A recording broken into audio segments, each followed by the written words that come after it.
এখনো বাংলা ভাষার চর্চা আমরা সর্বস্তরে ছড়িয়ে দিতে পারিনি।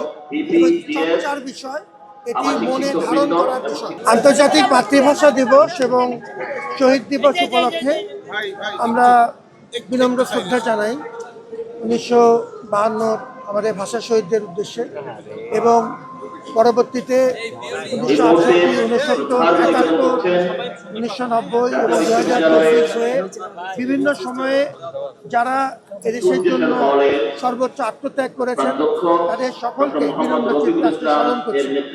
আন্তর্জাতিক মাতৃভাষা দিবসে প্রতিটি মাতৃভাষা, সেটি ছোট বড় যাই হোক, সমস্ত নৃগোষ্ঠীর মাতৃভাষা সহ সকল মাতৃভাষা সংরক্ষণের সমস্ত উদ্যোগ আমাদের মানব জাতির সার্বিক কল্যাণার্থে প্রয়োজন।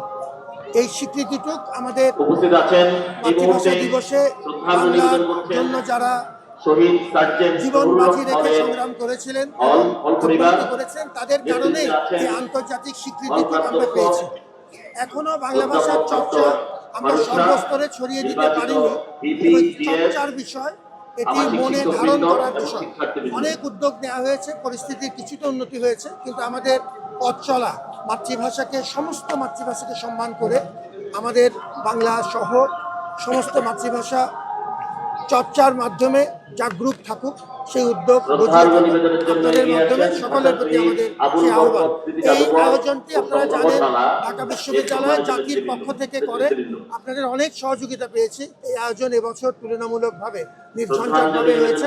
আপনাদের মাধ্যমে আমরা দেশবাসীকে ধন্যবাদ জানাতে চাই। ধন্যবাদ।